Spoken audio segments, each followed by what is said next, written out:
بسم اللہ الرحمن الرحیم۔ ایک مرتبہ پھر آپ حضرات کی خدمت میں حاضر ہوں۔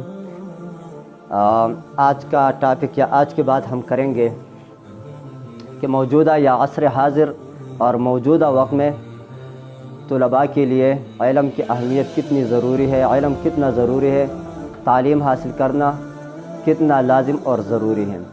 دیکھو آج کی دنیا 1400 سال پہلے کی دنیا سے کافی مختلف ہے۔ پہلے زمانے آج سے 1400 سال پہلے کی دنیا اور اس وقت کے چیلنجز وہ مختلف، لیکن آج کی دنیا مختلف ہے۔ آج کا ماحول وہ الگ ہے، آج مقابلے کا میدان وہ الگ قسم کا میدان ہے۔ پہلے جہاں پر ایک چیز میں مقابلہ ہوتا تھا، آج کی دنیا میں وہ مقابلہ 10 گنا زیادہ چیزوں میں وہ مقابلہ منعقد ہوتا ہے۔ پہلے زمانے میں اگر ایک طالب العلم وہ مقابلے کے میدان میں اترنے کی کوشش کرتا تھا تو اس کے مقابلے میں 2 آدمی اترتے تھے، لیکن آج کی دنیا کافی مختلف ہے۔ آج کے میدان میں اگر ایک طالب العلم اترتا ہے تو اس کے مقابلے میں 2-3 طلباء نہیں بلکہ 500 اور 1000 طلباء ان کے مقابلے میں نکلتے ہیں۔ اس وجہ سے پہلے کے زمانے سے زیادہ آج کے زمانے میں محنت کی ضرورت ہوتی ہے۔ پہلے کے مقابلے میں آج ہمیں چیلنجز کا سامنا کافی زیادہ ہو چکا ہے، کیونکہ پہلے ایک چیز میں مقابلے کی ضرورت ہوتی تھی، آج 500 چیزوں میں مقابلے کی ضرورت ہے۔ پہلے ہماری جو وسائل تھے بہت محدود وسائل تھے، آج ہمارے وسائل کا جو میدان ہے وہ کافی وسیع ہو چکا ہے۔ پہلے سوچ کافی محدود تھی، آج ہماری سوچ جو ہے وہ کافی وسیع ہو چکی ہے۔ پہلے دنیا بھی محدود تھی اور آج کی دنیا کافی وسیع ہو چکی ہے۔ پہلے جو جدید آلات تھے، پہلے زمانے میں تو وہ آلات تھے ہی نہیں، لیکن آج اگر ہم دیکھیں تو دن بدن نئی چیزیں جو ہے وہ سامنے آ رہی ہے۔ نئی سوچ اور نیا نظریہ، نئے آلات اور نئے ایجادات نے دنیا میں ایک دھوم مچا رکھا ہے۔ اس وجہ سے آج کا طالب العلم اگر وہ مقابلے میں اترنا چاہے گا تو اسے ان تمام چیلنجز کو سامنے رکھنا پڑے گا۔ اگر وہ صرف ان کتابوں پر بھروسہ کرے گا کہ میں یہ کتابیں پڑھ کر کے میں آگے چلا جاؤں گا تو یہ اس کی غلط فہمی ہے، کیونکہ وہ اس وقت تک مقابلے کے میدان میں نہیں اتر سکتا جب تک کہ وہ دنیا کے سامنے اب کا لوہا نہ منوا لے، اور طالب العلم وہ لوہا تب منوائے گا جب وہ اس اپنے تعلیمی وقت کو ضائع ہونے سے بچائے گا۔ ہم اپنے باہر کے ماحول کو دیکھتے ہیں تو باہر کا ماحول ایک عجیب سا ماحول ہے۔ قدم قدم پر ہمیں فتنوں کا سامنا کرنا پڑتا ہے، قدم قدم پر ہمیں وقت ضائع ہونے والے آلات سے ہمیں واسطہ پڑتا ہے۔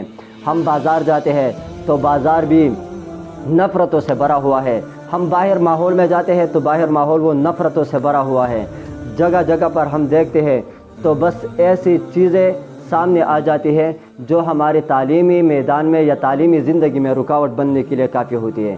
تو اس وجہ سے ایک تو طالب العلم کو اپنی سبق پر، اپنی کتابوں پر فوکس رکھنا ہوگا، اور دوسرا اس باہر کے ماحول میں طالب العلم کو ان تمام چیزوں سے مقابلہ کرنا ہوگا۔ انہیں ماحول کو بدلنا ہوگا، انہیں معاشرے کو بدلنا ہوگا، انہیں لوگوں کے سوچ کو بدلنا ہوگا، انہیں لوگوں کے سوچ کو اس طرف لانا ہوگا کہ نہیں، جو ہم پڑھتے ہیں، جہاں تک ہم نے رسائی حاصل کرنی ہے اس میں اس معاشرے نے ہمارے ساتھ چلنا ہوگا، معاشرے کے لوگوں کو اپنے ساتھ ملانا ہوگا۔ اور یہ چیزیں جب ہم کریں گے تو ایک طالب العلم وہ پورے معاشرے کا سوچ بدل سکتا ہے۔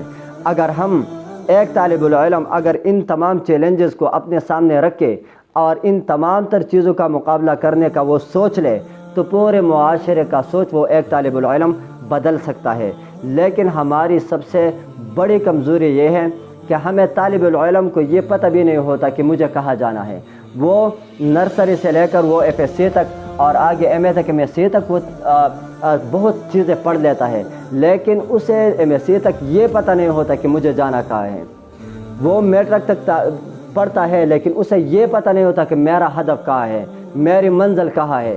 اس وجہ سے سب سے پہلے تو طالب العلم کو اپنا منزل مقرر کرنا ہوگا کہ مجھے کہاں جانا ہے، پھر جہاں جانا ہے وہاں تک جانے کے لیے اسے راستے تلاش کرنے ہوں گے کہ مجھے یہاں تک جانا ہے، لیکن اب یہاں تک جانے کے لیے مجھے کس کس چیز کی ضرورت ہے۔ مجھے پڑھنے کی ضرورت ہے تو لہٰذا میں پڑھوں گا، مجھے یہاں تک جانے کے لیے مجھے بہترین تعلیمی ادارے کے انتخاب کی ضرورت ہے، لہٰذا میں انتخاب کروں گا۔ یہاں تک جانے کے لیے مجھے دن رات ایک کرنا پڑے گا، لہٰذا میں دن رات ایک کر کے یہاں تک جاؤں گا۔ مجھے یہاں تک جانے کے لیے والدین کا سہارا لینا پڑے گا، میں والدین کا سہارا لوں گا۔ مجھے اساتذہ کا سہارا لینا پڑے گا تو میں اساتذہ کا سہارا لوں گا۔ مجھے دوستوں کا سہارا لینا پڑے گا تو میں دوستوں کا سہارا لوں گا۔ اور یہاں تک جانے کے لیے میرے راستے میں جو بھی رکاوٹیں آئیں گی ان رکاوٹوں کو توڑ کر کے میں اپنی منزل پر پہنچوں گا اور اپنا ہدف میں حاصل کروں گا۔ اب وہ رکاوٹیں کس طریقے سے سامنے آتی ہے؟ وہ ماحول کے رکاوٹ ہے تو ماحول کے رکاوٹ کو یہ توڑ کر کے آگے بڑھے گا۔ وہ معاشی مسائل کا سامنا اسے ہوگا تو معاشی مسائل اور معاشی رکاوٹوں کو یہ توڑ کر کے آگے بڑھے گا۔ اور اسی طرح اسے دیگر جتنی بھی رکاوٹیں سامنے آئیں گی ان رکاوٹوں کو توڑ کر کے یہ اپنی منزل تک پہنچے گا۔ تو جب تک یہ منزل کا تعین نہیں کرے گا تو یہ منزل تک پھر نہیں پہنچ سکتا۔ تو اس وجہ سے طلباء کو پہلے کے زمانے میں آج تعلیم کے حصول انتہائی زیادہ ہو چکی ہے۔ پہلے جو کم ضرورت تھی آج وہ ضرورت کئی گنا زیادہ بڑھ چکی ہے۔ اس وجہ سے جو پہلے محنت تھی وہ محنت بھی آج سے کئی گنا جو ہے وہ محنت وہ بڑھ چکی ہے۔ طالب العلم کو یہ چیزیں سامنے رکھنی ہوں گی، یہ باتیں سوچ کر کے آگے بڑھنا ہوگا۔ اللہ تعالی ہمیں عمل کرنے کی توفیق عطا فرمائے۔ جزاک اللہ خیر و احسن الجزا۔